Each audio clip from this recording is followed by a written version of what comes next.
तो पिछले पार्ट में हमने देखा था कि यहाँ हॉल में सभी लोगों को इकट्ठा किया गया था और बात हो रही थी कि आखिर इस गलती की क्या सजा मिलनी चाहिए और किसे सजा मिलनी चाहिए। लेकिन अब वहाँ का माहौल थोड़ा सैड सा होने लगता है, क्योंकि अब बात चेंग के फादर की निकल आई थी और उन्होंने जो कुछ भी इस कुनलुन माउंटेन के लिए किया है उस सब के कारण सभी लोग सैड हो रहे थे। अब इस पार्ट की स्टार्टिंग पिछले पार्ट के आगे से ही होती है। यहाँ चेंग सभी से कह रहा था कि मैं बहुत मेहनत करूंगा और एक दिन स्ट्रॉन्ग बनकर अपने फादर की तरह इस जगह की रक्षा करूंगा। अब इस चीज पर हेडमास्टर बहुत इम्प्रेस होते हैं और कहते हैं कि जरूर तुम पूरी मेहनत करना, हमें तुम्हारे ऊपर पूरा भरोसा है। और साथ ही अब वो उन दोनों लड़कों को भी पनिशमेंट देते हैं। उनसे कहा जाता है कि उन्हें 100 साल तक कुनलुन माउंटेन के गेट की रक्षा करनी होगी। साथ ही यहाँ पर हेडमास्टर मास्टर शाओ को भी वार्निंग देते हुए वो कहते हैं कि हमारे माउंटेन के सारे रूल बहुत ज्यादा स्ट्रिक्ट हैं। इस कारण से अगर आप सबकी बार ऐसा कुछ भी करते हो तो आपको स्वॉर्ड मास्टर की पोस्ट से निकाल दिया जाएगा। अब इस चीज पर वो मास्टर शाओ भी बहुत ज्यादा शॉक थे, मगर वो इस पर कुछ भी नहीं कह सकते थे। अब हेड मास्टर अनाउंस करते हैं कि आज के बाद से जो भी कुनलुन माउंटेन्स में से किसी भी इमॉर्टल का मजाक उड़ाएगा या फिर हमारे किसी भी मास्टर का मजाक उड़ाएगा तो उसे इस चीज की पनिशमेंट मिलेगी। इसके बाद अब किसी को भी इस चीज से कोई प्रॉब्लम नहीं थी, इसीलिए इस लॉ को पास कर दिया जाता है। अब हम देखते हैं कि हेडमास्टर खड़े हो गए थे और यहाँ पर चेंग के पास आ रहे थे, पर पहले वो कहते हैं कि मीटिंग अब यहीं पर खत्म होती है। तो अब वो लोग लौट जाते हैं और उनके जाने के बाद हेडमास्टर चेंग से कहते हैं कि देखो ये सब कल्टीवेशन तो ठीक है, लेकिन तुम्हें अपना ख्याल भी रखना होगा, क्योंकि हाई लेवल कल्टीवेशन करना इतना आसान नहीं होता। वैसे मैं तुमको ऑल द बेस्ट कहना चाहता था, क्योंकि तुम्हें बहुत आगे जाना है।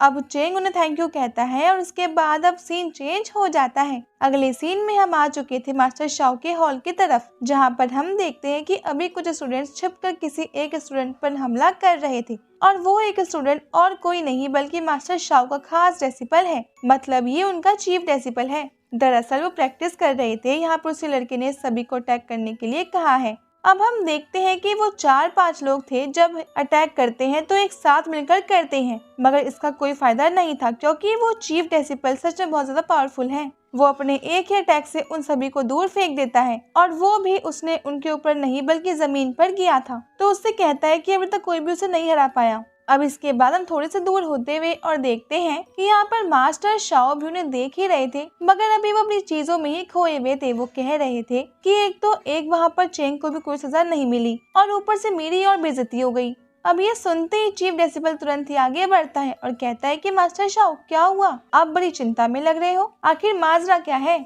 इसके बाद मास्टर शाओ से सारी बातें बताते हैं और उसे कॉन्फ्रेंस के बारे में भी बताते हैं। ये बात सुनकर उस चीफ डिसिपल को भी गुस्सा आने लगता है और वो कहता है कि आखिर ऐसा कैसे हो सकता है, वो तो एक मामूली डिसिपल है, मैं उसे सबक जरूर सिखाऊंगा, लेकिन इसके लिए हमें 2 महीने तक और इंतजार करना होगा। दरअसल 6 महीने बाद का टाइम मिला था, तो 4 महीने तो बीत चुके थे, इसीलिए अब 2 और महीने बचे हैं उस कंपटीशन जो भी होने वाला है उसके लिए। अब मास्टर शाओ वहाँ से कहीं जाने लगते हैं, पर वो कहते हैं कि उसे अच्छी तरह से सबक सिखाना, जिससे वो कभी भी किसी से इस तरह बात ना कर सके, और अब वो वहाँ से चले जाते हैं। इसके बाद एक बार फिर सीन चेंज होता है। अब इस बार हम आ चुके थे यहाँ पर चेंग और शियाओ के पास। यहाँ पर शियाओ कह रही थी कि हर बार की तरह इस बार भी तुम भी हारोगे, चाहे तुम कितनी भी कोशिश क्यों ना कर लो, लेकिन तुम मुझसे कभी नहीं जीत सकते। दरअसल वो अभी एक गेम खेलने वाले हैं, जो कि शायद अपनी हैरी पॉटर मूवी में भी देखा होगा, अगर आपने हैरी पॉटर मूवी देखी है तो। इसके बाद अब हम देखते हैं कि चेंग कहता है कि ये तो वक्त बताएगा कि कौन जीतेगा, और अब शियाओ अपने पास से खास बॉल बाहर निकाल लेती है और उसे दूर फेंक देती है।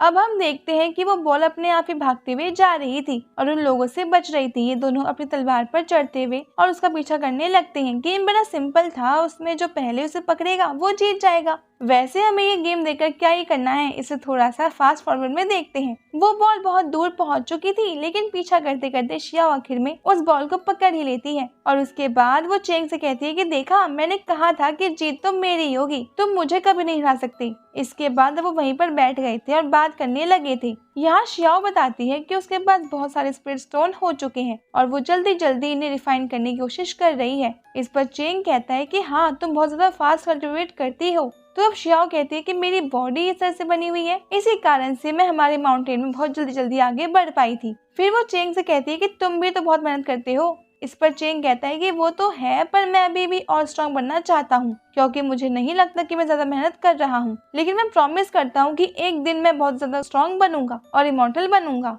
इस पर शियाओ कहती है कि हाँ मुझे भी इमॉर्टल बनना है और उसके बाद वो चेंग को अपनी टेक्निक दिखाती है, जिसको देखकर चेंग कहता है कि वाह ये तो रियल मेथड लग रही है, क्या ये सीक्रेट मेथड तुम्हें स्नो लेडी ने सिखाई है? इस पर वो हाँ करती है, जिसके बाद चेंग उसके सर पर उंगली रखता है और कहता है कि मैं तुम्हें भी एक सीक्रेट मेथड के बारे में बताता हूँ। अब वो उसे वो मेथड की बताता है और फिर शियाओ कहती है कि ये तो कोई मिस्टीरियस मेथड लग रही है, मैंने इसके बारे में पहले कभी नहीं सुना है। वैसे शियाओ ने उस टेक्निक के बारे में ज्यादा नहीं पूछा था और ना ही चेंग उसे ज्यादा कुछ बताता है। अब शियाओ वहां से आगे बढ़ जाती है और चेंग उसके पीछे जाने वाला था, लेकिन अब वो खुद से कहता है कि अच्छा है मैंने उसे पूरी डिटेल में कोई बात नहीं बताई, वरना वो फालतू में चिंता करती। वैसे वो पूरी बात डिटेल में से उसका मतलब था वो सारे मॉन्यूमेंट जो कि उसके सोल के अंदर फिट है। इसके बाद अब वो भी आपके पीछे पीछे चला जाता है। अब अगले सीन में हम देखते हैं कि अब वो चेंग के घर पर आ चुके थे जहाँ पर यूबी थी। अब यहाँ शियाओ यू से कहती है कि तुम इसका ख्याल रखना, जिस पर यूबी कहती है कि हाँ इस बात की चिंता तुम मत करो। और इसके बाद वो शियाओ वहाँ से जाने लगती है। वो चेंग से कहती है कि हम फिर से मिलेंगे और यही सेम चीज चेंग उससे कहता है।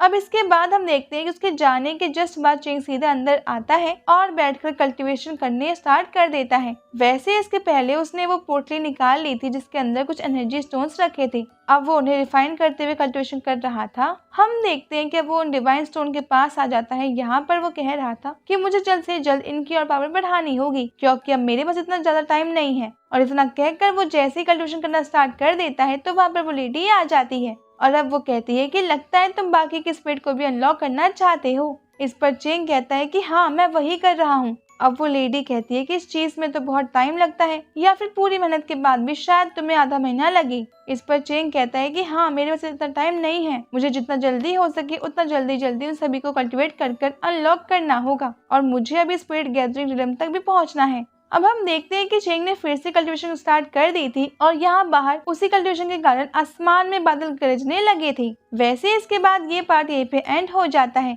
अब अगर आपको ये वीडियो पसंद आई हो प्लीज इसे लाइक कर दीजिएगा और चैनल को सब्सक्राइब भी कर लीजिएगा। अब हम मिलते हैं आपसे अगली वीडियो में, तब तक के लिए bye bye guys and take care.